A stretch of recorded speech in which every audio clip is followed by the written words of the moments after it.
আসসালামু আলাইকুম এভরিওয়ান, আশা করছি সবাই ভালো আছেন। নতুন একটি ভিডিওতে আপনাদের সবাইকে স্বাগতম। আজকের ভিডিওতে দেখাবো রিভার্স ফরওয়ার্ড প্যানেলে পুরাতন ম্যাগনেটিক কন্টাক্ট পরিবর্তন করে কিভাবে নতুন ম্যাগনেটিক কন্টাক্ট রিপ্লেসমেন্ট করতে হয়, ঠিক সেই বিষয়টা আজকে আমরা ভিডিওতে শেয়ার করতে যাচ্ছি। চলুন তাহলে আর দেরি না করে ভিডিওটা শুরু করা যাক। কাজ শুরু করার আগে একটা বিষয় আমাদের খেয়াল রাখতে হবে। প্রথমে আমরা প্যানেলের মেন পাওয়ার সাপ্লাইয়ের ব্রেকার অফ করে নেব এবং কন্ট্রোলিং ব্রেকার অফ করে নেব। এরপর ম্যাগনেটিক কন্টাক্টের পাওয়ার কেবলগুলা একে একে সিরিয়াল অনুযায়ী খুলতে থাকবো। ম্যাগনেটিক কন্টাক্টের পাওয়ার কেবলগুলো খোলা হয়ে গেলে এরপর আমরা ম্যাগনেটিক কন্টাক্ট এবং ওভারলোডের যতগুলা পাওয়ার কেবল আছে সবগুলো আস্তে আস্তে একটি একটি করে খুলে নেব। এরপর ম্যাগনেটিক কন্টাক্টটি আমরা বেস থেকে প্যানেলের বেস থেকে খুলে নেব।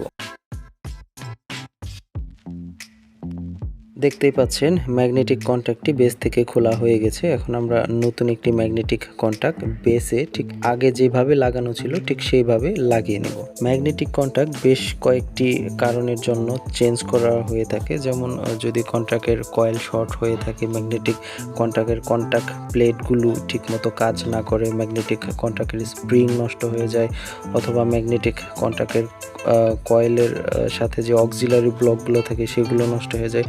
এসব কারণে সাধারণত ম্যাগনেটিক কন্টাক্ট পরিবর্তন করার প্রয়োজন পড়ে। কন্ট্রাক্টটি বেজের সাথে সংযোগ করা হয়ে গেছে। এবার আমরা ম্যাগনেটিক কন্ট্রাক্টের কন্ট্রোলিংগুলা সংযোগ করে নিব এবং পর্যায়ক্রমে পাওয়ার কানেকশনগুলো করে নিব।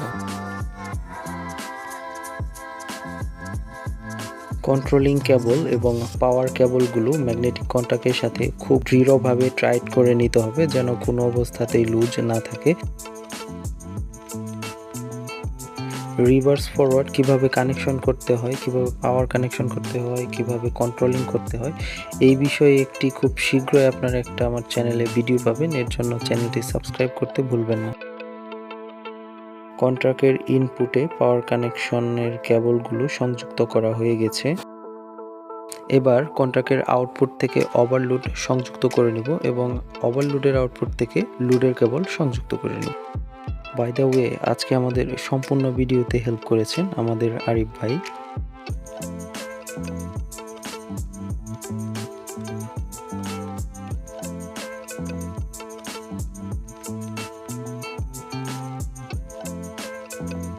এবার কন্ট্রাক্টের আউটপুটের কেবলগুলো ভালোভাবে টাইট চেক করে নিব।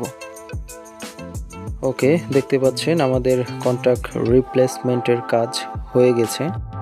ভিডিওটি ভালো লাগলে লাইক, কমেন্ট, শেয়ার এবং চ্যানেলটি সাবস্ক্রাইব করতে ভুলবেন না। এতক্ষণ সঙ্গে ছিলাম আমি hmjobayerofficial। ধন্যবাদ সবাইকে।